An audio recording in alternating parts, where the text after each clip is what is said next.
Le 11 juillet, la communauté tant nationale qu'internationale célèbre la Journée mondiale de la population.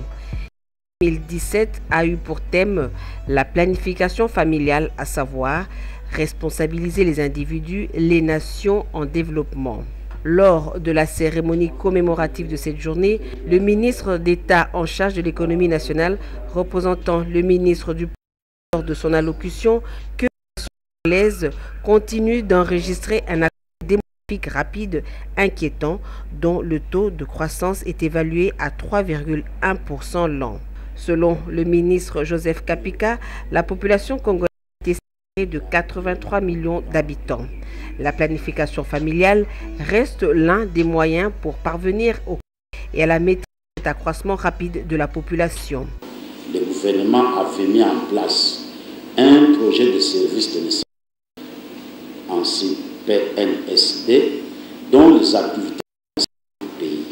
Ce projet deviendra plus tard le programme national de santé de la planification familiale PNSR-PF.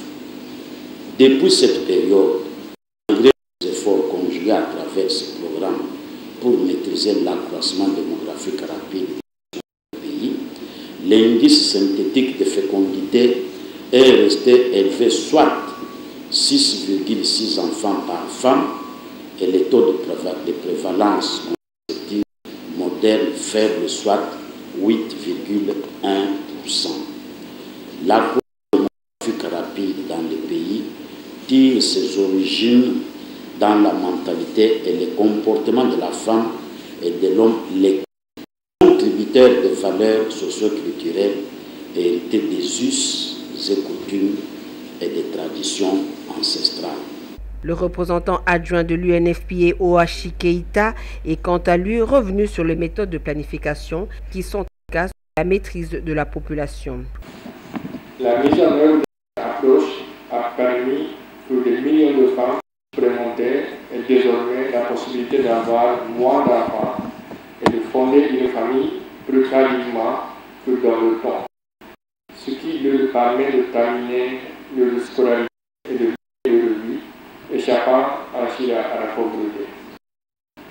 Cependant, de nombreux défis restent car au niveau global, quelques 214 millions de femmes ne souhaitant pas avoir d'enfants à leur âge ne savent pas accéder aux méthodes de planification familiale sûres et efficaces.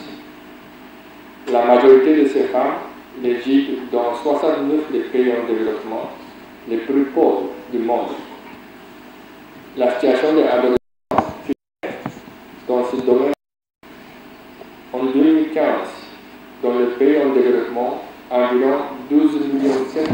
Un exposé du professeur Mangalou autour du thème planification, autonomisation, population et développement de la nation a clôturé cette cérémonie du lancement des activités en rapport avec la Journée mondiale de la population.